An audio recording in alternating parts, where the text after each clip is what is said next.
3 days after my final chemotherapy session, I came home carrying flowers, discharge papers, and hope. Then I saw strangers carrying my furniture outside. My couch, my dining table, my father's old rocking chair. Everything I owned sat scattered across the front lawn, like someone had emptied my entire life onto the grass. For a few seconds, I genuinely thought there had to be some mistake. Wrong house, wrong address, wrong movers. Because no normal person survives 8 months of cancer treatment, only to come home and discover their house somehow disappeared too. Then I saw my sister standing on the porch, smiling, actually smiling. And in that exact second, something inside me went cold. My name is Claire Bennett. I was 34 years old, recently divorced, fighting stage 3 lymphoma. And while I spent months learning how to survive cancer, my own family spent those same months planning how to steal my house. The worst part, they thought I was too weak to stop them. What they didn't know was that my father prepared something years earlier, something hidden inside a black box. And eventually, that box would destroy everything. It started almost a year earlier. The diagnosis happened on a rainy Tuesday. Funny how life-changing moments always arrive looking ordinary. I remember sitting inside the doctor's office staring at his lips moving while my brain refused processing words correctly. Stage 3, aggressive, immediate treatment required. Everything after that felt blurry. Phone calls, paperwork, fear. The strange thing about cancer, people immediately stop speaking to you normally. Friends become overly careful. Strangers become overly sympathetic. Family suddenly becomes extremely involved, especially my mother and sister. My sister, Emily, cried harder than I did after hearing the diagnosis. She hugged me tightly in the hospital parking lot. "We'll take care of everything," she whispered. At the time, those words felt comforting. Looking back, they should have terrified me, because manipulative people often disguise control as help. My mother immediately insisted I stay focused only on treatment. "No stress," she constantly repeated. "We'll handle bills. We'll handle paperwork. We'll handle the house." The house. My father built that house 22 years earlier. Not physically alone, but emotionally. Every room carried pieces of him. The kitchen where he taught me pancakes every Sunday morning. The porch where we watched storms together.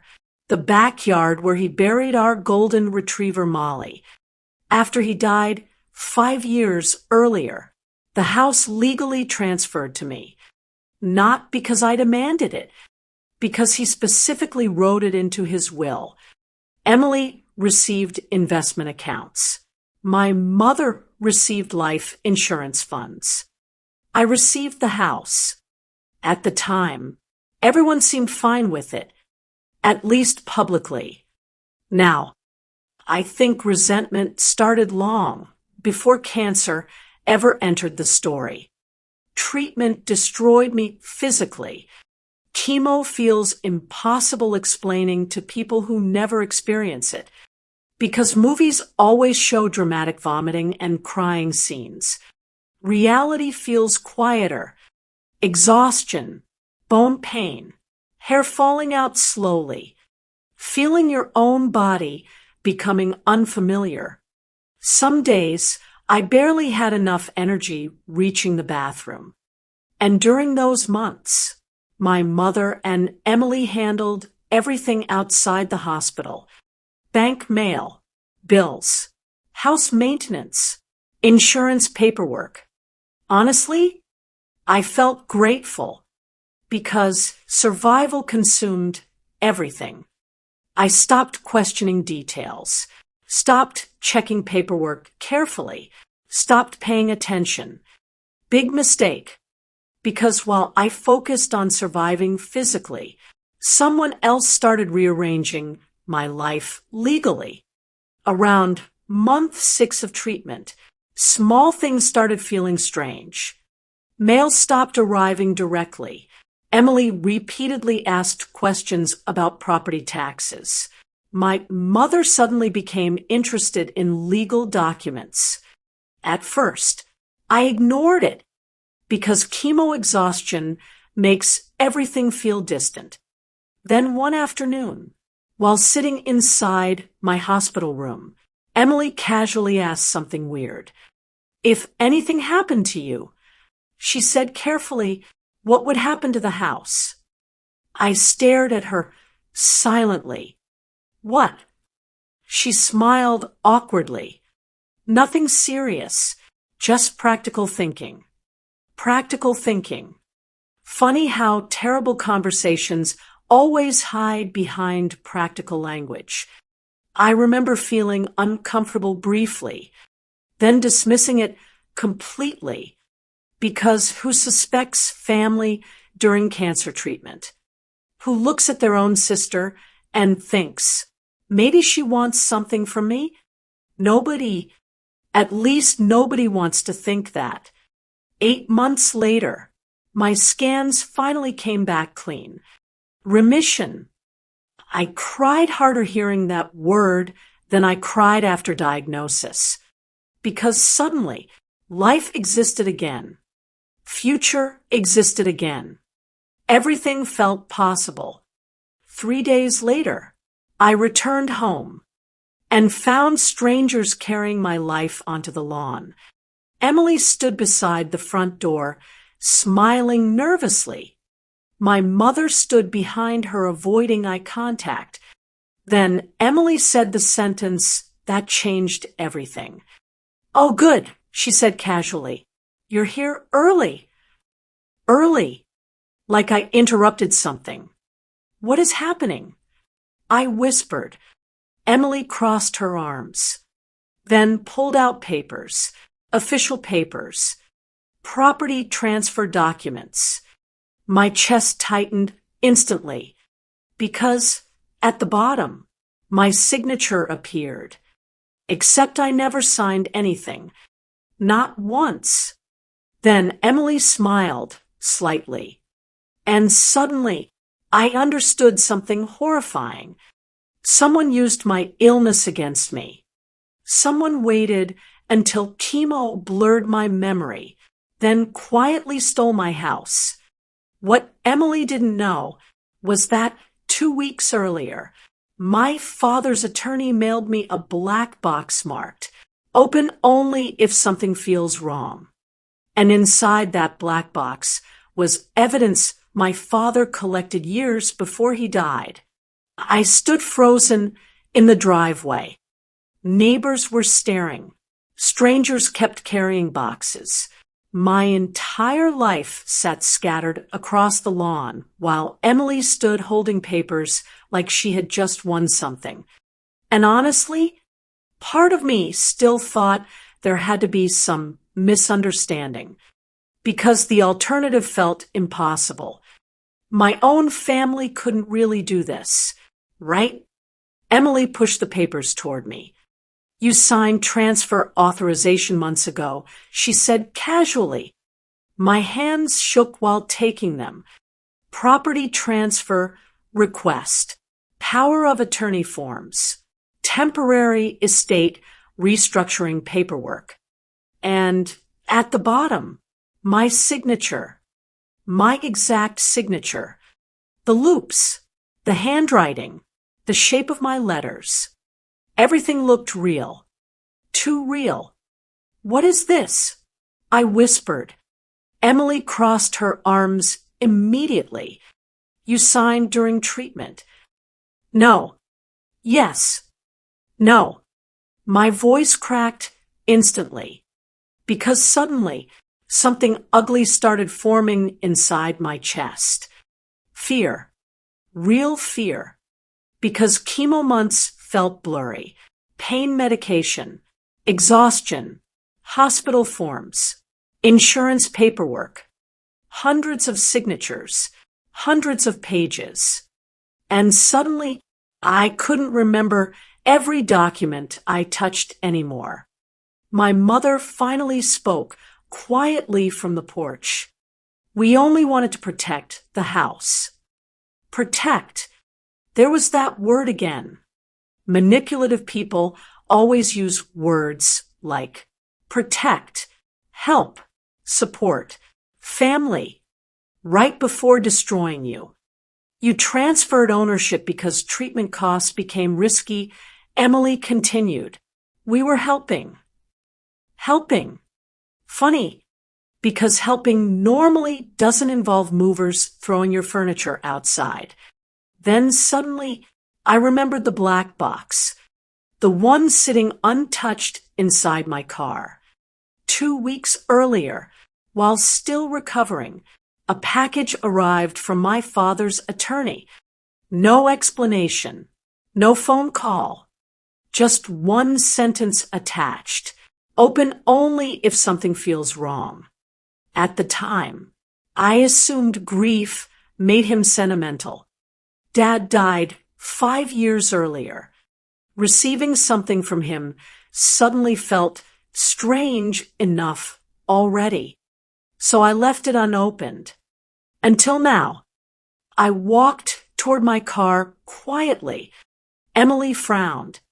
Where are you going?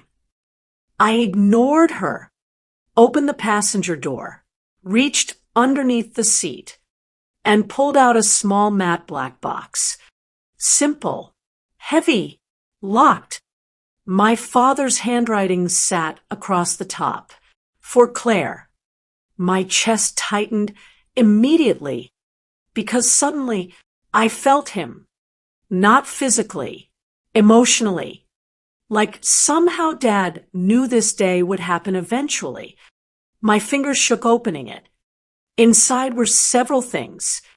Old documents, flash drives, photographs, and one sealed handwritten letter. I opened the letter first. Claire, if you're reading this, something finally happened. Instant tears filled my eyes. Because hearing his voice inside words after 5 years felt unbearable. I need you to trust me completely for the next few minutes. There are things I never told you about your mother and Emily. I stopped breathing because suddenly the world around me disappeared. No movers, no lawn, no neighbors, just my father's words. For years, I noticed strange financial behavior. Hidden accounts, unauthorized signatures, missing money. My stomach dropped instantly. I hired a private investigator 3 years before my death. Silence. Because suddenly, everything shifted. Dad suspected them. Years ago. Long before cancer. Long before the house. I never confronted them publicly because I didn't have enough evidence then. But if something happens involving the house, open the flash drives immediately. I looked inside the box again. 3 labeled drives. Bank records, private investigation, legal backup. Emily suddenly walked toward me. Claire. Her voice sounded nervous now. Very nervous, because suddenly she realized something too. She recognized the box. And honestly, watching the color leave her face felt satisfying for the first time all day. What is that? She asked quietly.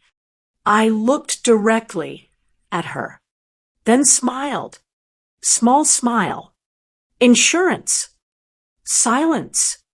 Pure silence. Because suddenly, Emily looked terrified. Actually terrified. And honestly, that frightened me too, because guilty people only panic when they recognize evidence. Then my mother stepped off the porch quickly. Claire, don't start unnecessary drama. Drama. Funny word. Because suddenly I understood something clearly. They already knew what sat inside this box. Or, at least, they knew enough to fear it. And suddenly, the house wasn't the real story anymore. The black box was. Because whatever my father discovered years earlier made two people standing on that porch look like they'd seen a ghost. I didn't open the flash drive immediately, not because I was scared, because honestly, I already was scared, terrified. My hands still shook from chemo treatments. My body still felt weak. My entire life sat outside on the lawn in cardboard boxes. And now, my dead father somehow reached into the future and warned me something like this might happen. Nothing about reality felt normal anymore. I walked back toward my car and locked the doors quietly, because suddenly I didn't trust anyone standing outside that house. Not my mother, not Emily, nobody. I pulled my laptop from my backpack, sat inside the driver's seat, looked down at the flash drive labeled Private Investigation. For several seconds, I just stared at it, because part of me still hoped Dad was wrong. Part of me still wanted some explanation where this all became a misunderstanding. Maybe Emily misunderstood paperwork. Maybe signatures got mixed up. Maybe something, anything. Because if Dad was right, then the people I loved spent years becoming strangers without me noticing. I inserted the drive slowly. Folders appeared immediately, dozens of them. Dates, financial records, scanned documents, photos, voice recordings, and one folder labeled Claire Protection File. My stomach tightened instantly. Protection. Dad never used dramatic words. Ever. If he called something protection, it meant danger already existed. I clicked it. Inside sat surveillance photographs, bank statements, property records, legal notes. And honestly, at first none of it made sense. Then suddenly, I saw my own name, repeatedly. Claire Bennett, Claire Bennett, Claire Bennett, over and over. Different documents, different dates. My breathing slowed immediately because something felt wrong, very wrong. Then I opened the first file, and instantly my blood went cold. 3 years earlier, someone opened 2 financial accounts using my information, not jointly, not shared. My name only. The signatures, mine. Or, at least, they looked exactly like mine. I stared silently, because I never opened those accounts. Not once. Then I opened another file. Property loan inquiries. My information again. My signature again. Then another. Insurance beneficiary changes. Medical authorization forms. Temporary legal access documents. Everything under my name. Everything carrying my signature. And suddenly, I understood something terrifying.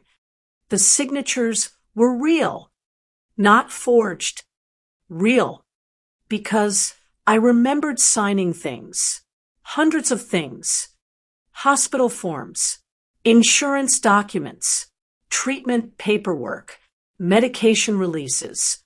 During chemo, I barely read anything. Some days I couldn't even focus my eyes properly. And suddenly, a horrifying possibility entered my head. What if they slipped things in? Silence filled the car instantly, because suddenly I remembered specific moments. Emily bringing stacks of paperwork into hospital rooms, insurance forms, treatment approvals, emergency contact updates, always smiling, always helping. And I signed them. God, I signed them.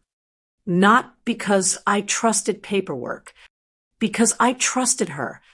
My chest tightened painfully, because suddenly I realized something worse than forgery happened. Forgery meant strangers. This meant betrayal. Carefully planned betrayal. Then I found an audio recording. Timestamp, 17 months earlier. I clicked play. Static. Background restaurant noise. Then voices. Emily and my mother. Instantly, I stopped breathing. Emily sounded annoyed. She'll sign anything right now. Silence. My mother's voice answered quietly. Then keep putting it in treatment paperwork. My stomach dropped instantly. No. No. She barely reads documents anymore. Emily continued. Then came laughter. Actual laughter. Laughter. While discussing me. She thinks we're helping. Emily said. Silence. Then my mother answered. Well, technically we are helping. More laughter. She won't survive treatment anyway. Everything stopped. Literally stopped. Air. Thoughts. Movement. Because suddenly I couldn't hear anything else. That sentence repeated inside my head again. And again. And again. She won't survive treatment anyway. I stared forward through the windshield, unable to move, unable to think, because people say cruel things during arguments. People say terrible things during anger. But this wasn't anger. This was planning, cold planning. And honestly, that hurt more than losing the house. Much more. Because suddenly, I realized something devastating. They weren't waiting to help me recover. They were waiting for me to die. The house wasn't supposed to be stolen. It was supposed to become theirs naturally after I disappeared. Cancer just accelerated their plans. And suddenly, the movers outside made perfect sense. They already considered the house theirs emotionally. They weren't stealing something. They believed they were collecting something delayed. Tears filled my eyes instantly. Not loud crying, not dramatic crying, just silent tears. Because honestly, nothing prepares you for discovering your own family-built plans around your death. Then suddenly, I noticed another folder. Hidden, smaller, labeled, do not open unless necessary. And underneath, my father's handwriting. Claire, if you've reached this file, asterisk, then they're worse than I thought. Asterisk, my fingers froze. Because somehow, despite everything I already discovered, I suddenly knew something worse still waited. Much worse. Because the next file proved my family didn't just steal my house. They had already stolen something years before Dad died. My fingers stayed frozen over the trackpad. Because honestly, after everything I already heard, I wasn't sure I wanted more truth. There's a strange moment when betrayal becomes too large for your brain. Like your mind quietly says, that's enough, no more. But reality doesn't stop simply because pain reaches capacity. I stared at the folder. Do not open unless necessary. And underneath, Dad's handwriting again. Claire, if you've reached this point, asterisk, then they're worse than I hoped they weren't. Asterisk, hoped, not expected, hoped, because suddenly I understood something heartbreaking. Dad didn't want to be right. He wanted proof that his suspicions were wrong. He wanted his family intact. He wanted Emily and Mom to be innocent, but he prepared for the opposite anyway. I clicked the folder. Inside sat 3 files. Only 3. Video _1. Bank timeline. Letter _final. I opened the video first. The footage looked grainy. Old security camera quality. Date stamp. For years earlier. Dad was still alive then. The camera pointed toward his office. I remembered that room immediately. Dark wooden shelves. Green desk lamp. Old photographs. The room nobody touched without permission. At first nothing happened. Then, around 8:17 p.m., movement appeared. Emily walked into frame. She looked nervous, very nervous. Kept checking behind her. Then she moved directly toward Dad's desk, opened the second drawer, and pulled out a folder. My stomach tightened, because I recognized it immediately. Dad's estate folder. The folder containing will documents, property records, investment paperwork, everything. Emily looked around again, then pulled out her phone and started taking pictures. Photo after photo after photo. My chest tightened instantly, because suddenly this wasn't random curiosity.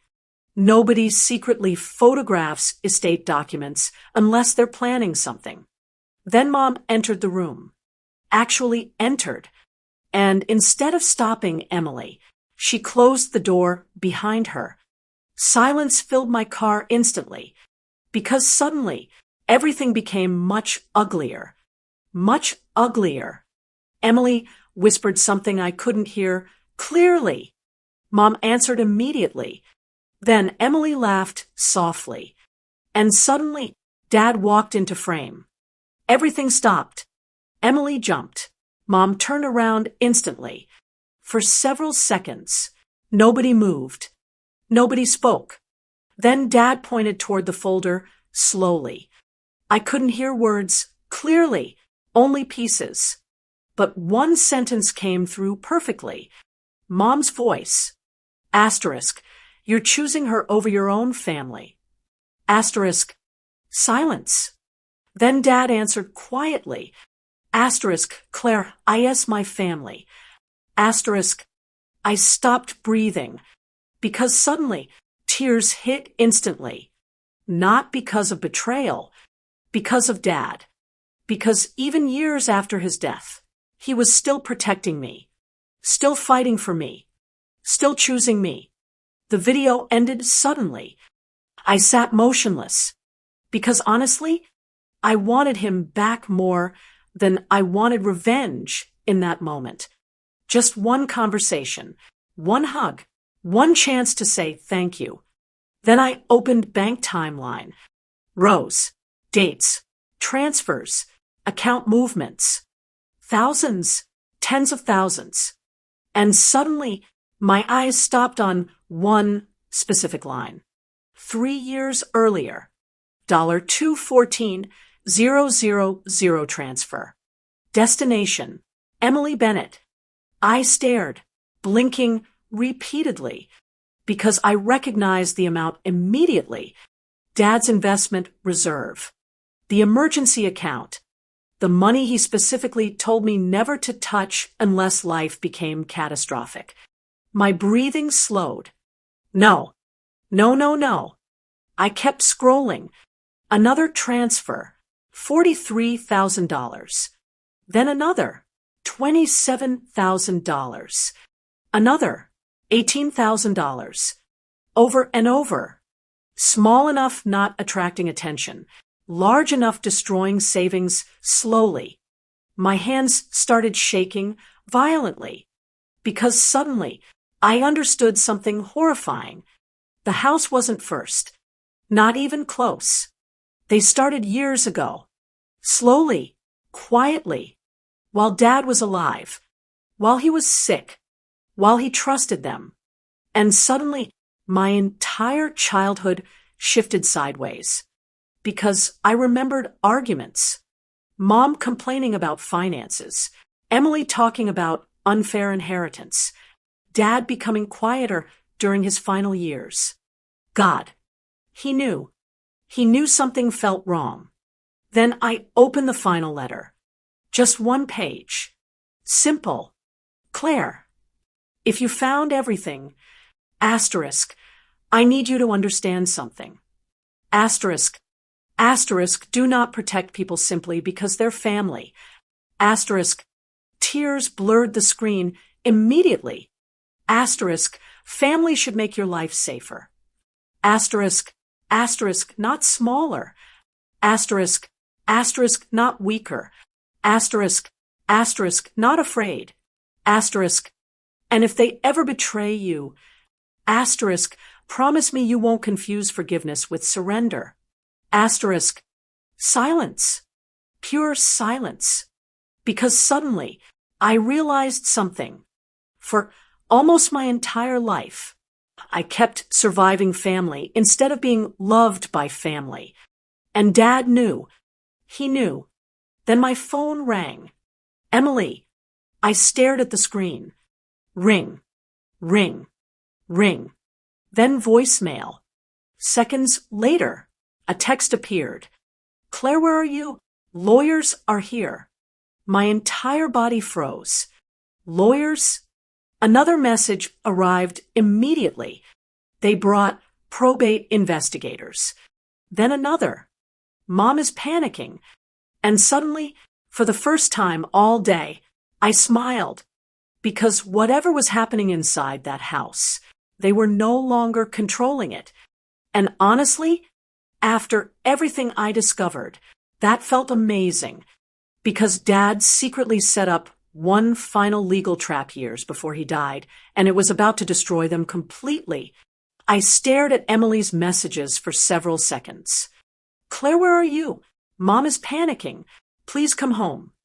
Home. Funny word. Because 12 hours earlier, they stood on the porch of my house while strangers dumped my belongings onto the lawn.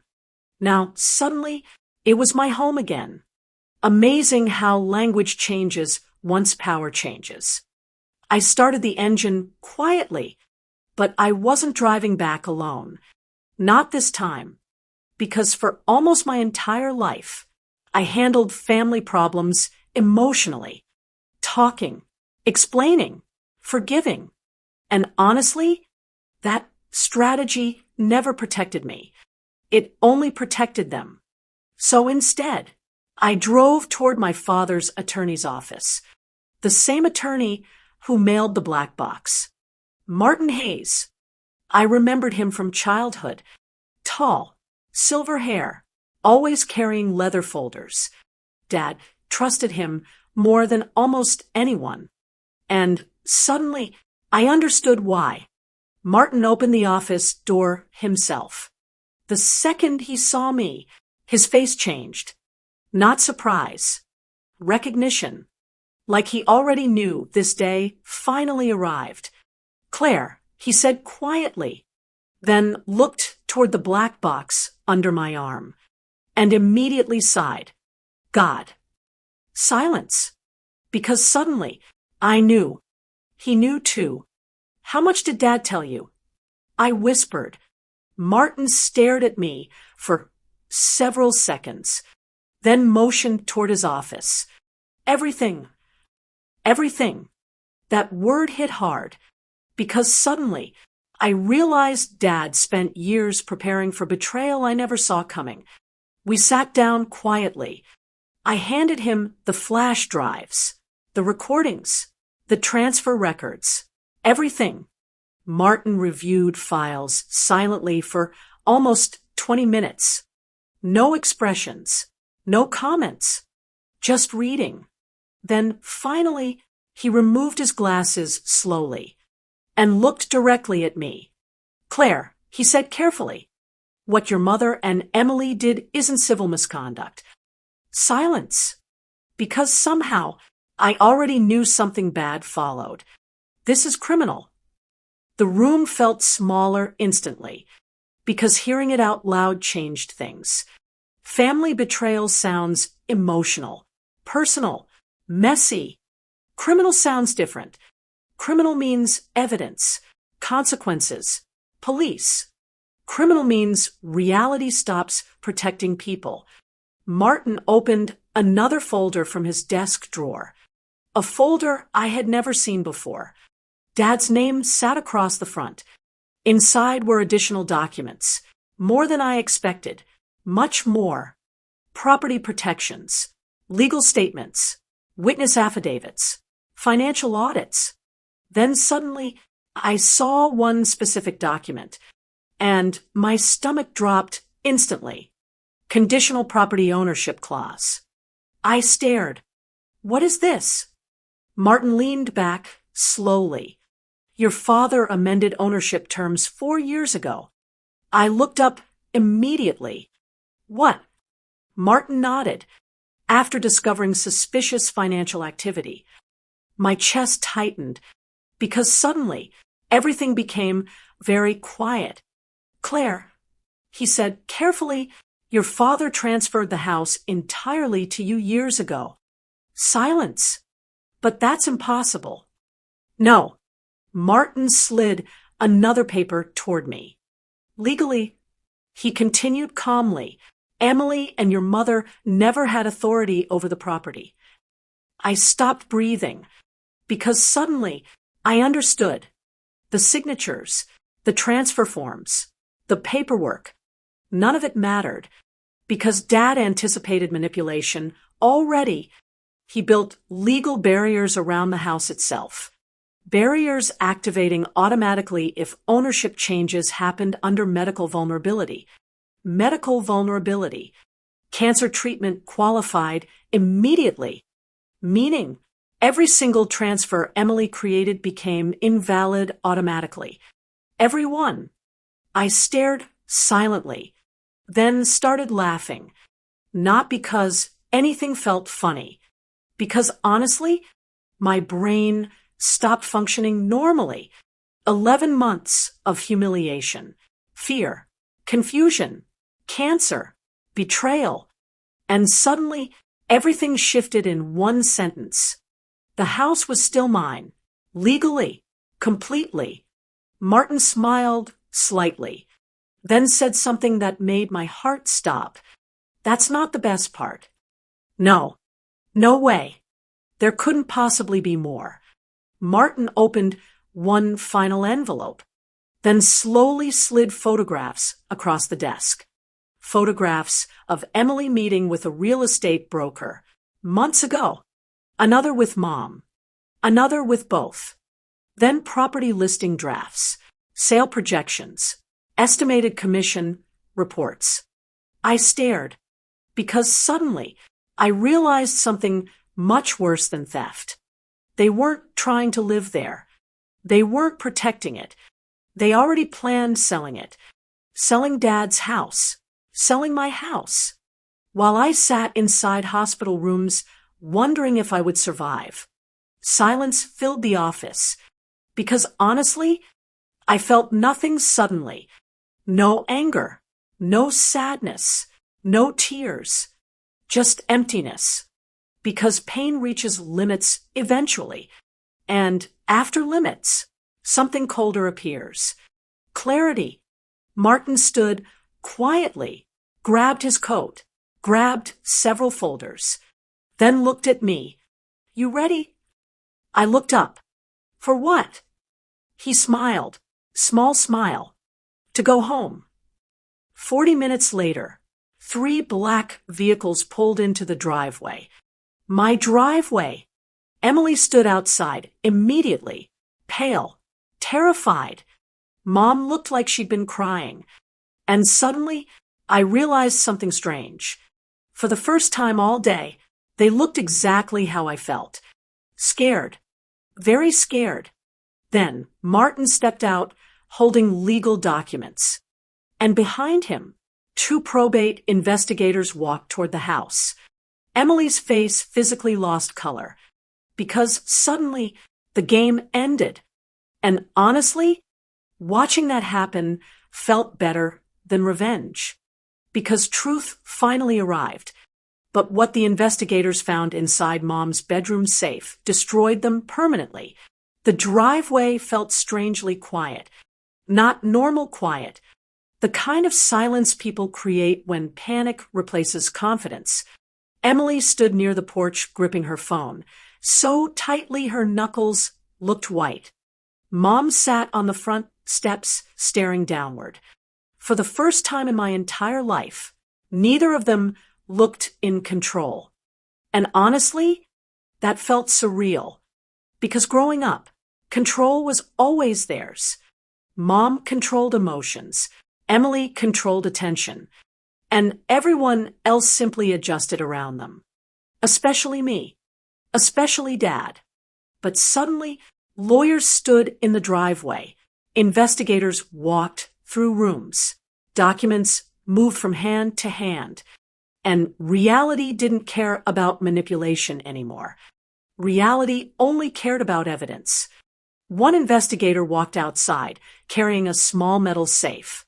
My stomach tightened immediately, because suddenly I remembered seeing that safe years earlier. Mom kept it inside her bedroom closet, always locked, never discussed. As kids, Emily and I used to joke there was treasure hidden inside. Turns out, we weren't completely wrong. The investigator placed the safe on the dining room table, then looked toward Mom. Combination. Silence. Mom didn't answer. Again. Ma'am. Nothing. Emily looked terrified now. Actually terrified. Because suddenly, whatever sat inside mattered. A lot. Eventually, the investigator sighed, then opened a small case. 5 minutes later, the safe clicked open. And honestly, nobody was prepared for what happened next. Because inside, there wasn't jewelry.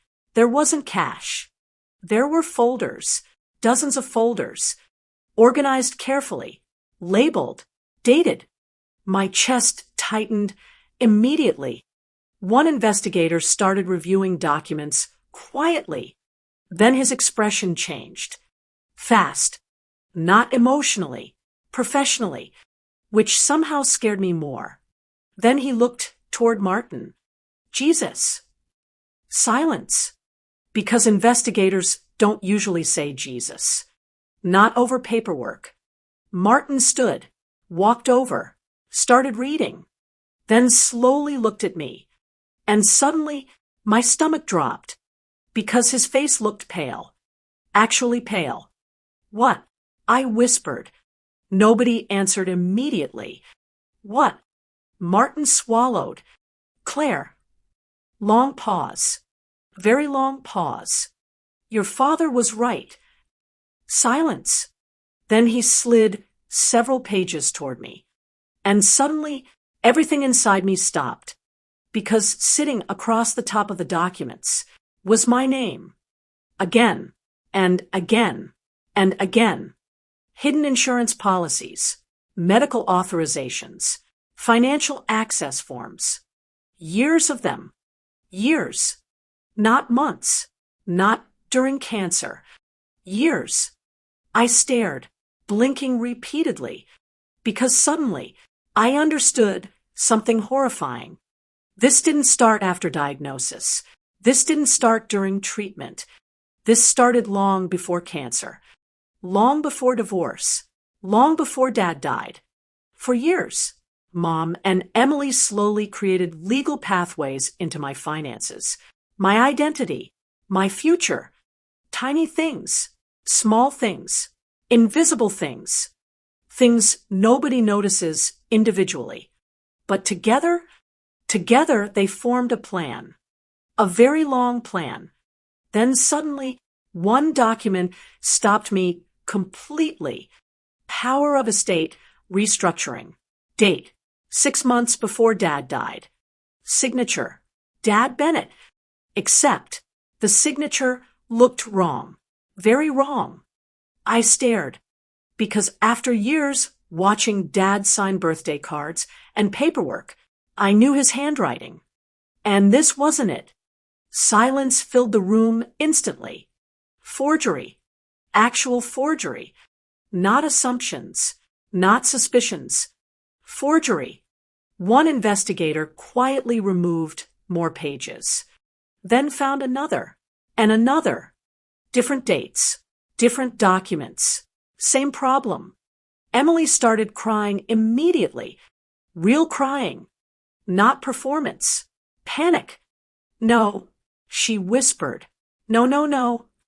Mom closed her eyes, said nothing, absolutely nothing. And honestly, that silence said more than words ever could. Because suddenly, I realized something painful. There wasn't going to be a dramatic confession, no emotional breakdown, no apology, because people protecting lies for years rarely collapse beautifully. They just run out of exits.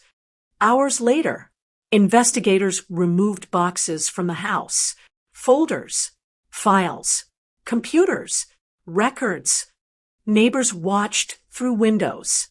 Funny, the same neighbors who brought casseroles after my diagnosis, the same neighbors Mom performed kindness around for years. Now, everyone stared differently, because truth changes faces. Late that evening, the house finally became quiet. Actually quiet. No shouting, no tension, no pretending. Just me and Martin. We sat on the back porch together, the same porch Dad loved. Sunset covered the backyard, softly. For several minutes, nobody spoke. Then Martin handed me something small. Another envelope. My father's handwriting. Again. I opened it slowly. One sentence. Just one. Claire. Asterisk, never let people convince you survival means accepting humiliation. Asterisk, tears came instantly, because suddenly everything hit at once. Cancer, fear, Dad, the house, the betrayal, everything. And honestly, I cried harder that night than during chemotherapy. Not because I lost family, because I finally understood something. I lost them a long time ago. I just didn't know it yet. 6 months later, criminal investigations continued. Emily accepted a plea agreement. Mom faced fraud and forgery charges. The house stayed mine. Legally. Completely.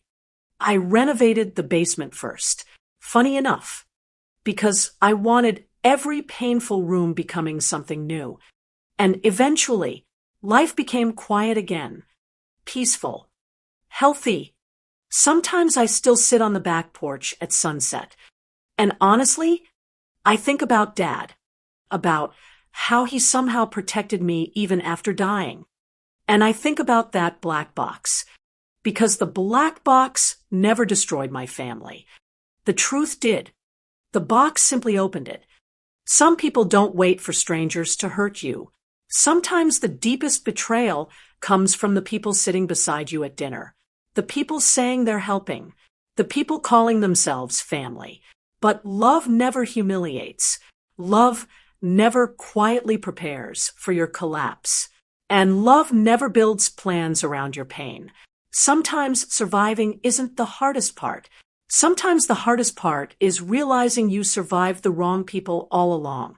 If this story pulled you in, stay with Silent Revenge Stories for the next journey, because sometimes the quietest endings create the loudest revenge.